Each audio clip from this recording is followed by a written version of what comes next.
The world's longest non-stop flight has been reduced to a protracted one-stop trip due to Auckland Airport running short of jet fuel.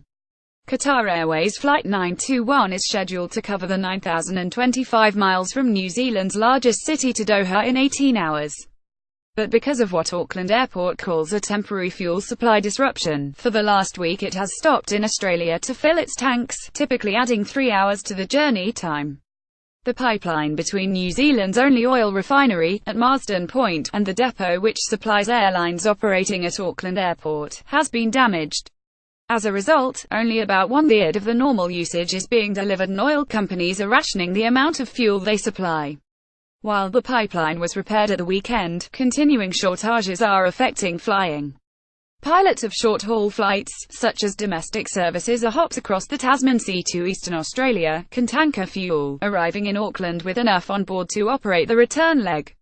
But many long-haul flights are having to make unscheduled stops soon after takeoff from the city in order to fill up.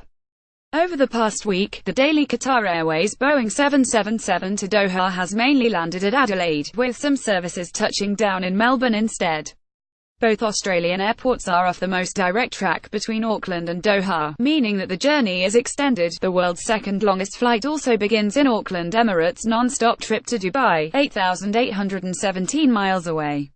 The Airbus A380 used for the service has refueled at either Melbourne or Brisbane. The time spent descending, on the ground and ascending again typically adds 2 or 3 hours to the journey.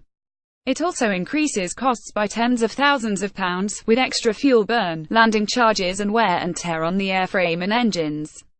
In addition, passengers who miss their connections because of the longer journeys need to be provided with hotels and alternative flights. The fuel shortage also presents fleet allocation issues, with round trips typically taking several hours longer than expected.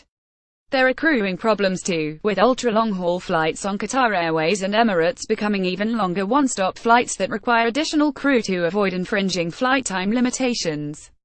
Air New Zealand is the airline most affected by the fuel crisis. It has managed to keep its flagship Auckland-London service on schedule, with a Boeing 777 fueled for the 6,500-plus miles to the en route stop at Los Angeles. Other services, such as a recent Auckland-Houston round trip, have been cancelled, with the daily trip to Hong Kong picking up fuel in Brisbane. In the past few days, Air New Zealand has avoided cancellations. The airline says it is continuing to implement a range of measures to reduce fuel uplift in Auckland, including some long-haul international services making refueling stops at either Australian or Pacific Island airports. Air New Zealand says it believes the situation is stabilising and will continue to be manageable in the absence of any further complications.